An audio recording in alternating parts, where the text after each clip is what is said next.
Matheus অলিভেরার একমাত্র গোলে যুক্তরাষ্ট্রকে হারিয়ে টানা ৩ জয়ে কোপা আমেরিকার কোয়ার্টার ফাইনালে প্রবেশ করেছে উরুগুয়ে। অপরদিকে দেশের মাটিতে অনুষ্ঠিত হওয়া এই আসরের প্রথম রাউন্ড থেকেই বিদায় নিতে হয়েছে যুক্তরাষ্ট্রকে।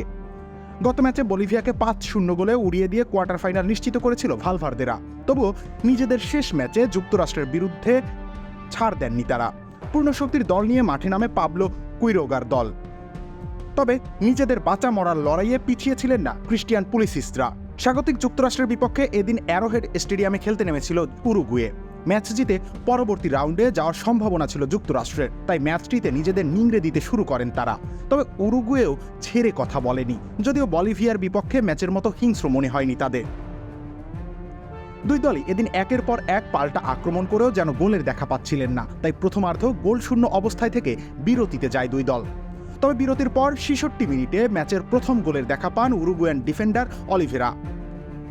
নিকোলাস ডিলা ক্রুজের ফ্রি কিক থেকে রোনাল্ড আরাউহোর হেডার রুখে দেন যুক্তরাষ্ট্রের গোলরক্ষক ম্যাট টার্নার। তবে বলটি চলে যায় অলিভেরার পায়ে, যেখান থেকে যুক্তরাষ্ট্রের জালে বল জড়াতে ভুল করেননি তিনি। যদিও প্রথমে তাকে অফসাইড বলে মনে হয়েছিল, তবে VAR এর মাধ্যমে রেফারি গোলটিকে বৈধ ঘোষণা করেন।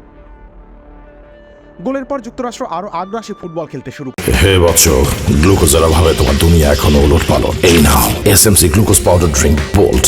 কিন্তু উরুগুয়ের রক্ষণের সামনে হার মানতে বাধ্য হয় তারা।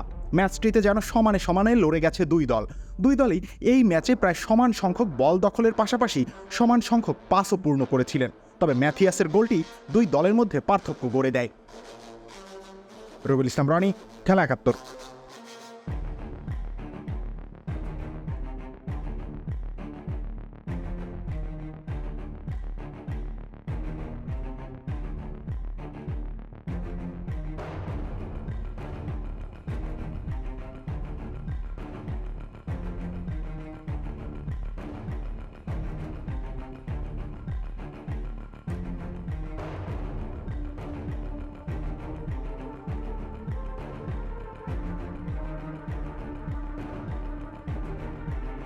হে বৎস, গ্লুকোজের অভাবে তোমার দুনিয়া এখনো ওলটপালট। এই নাও SMC glucose powder drink bolt.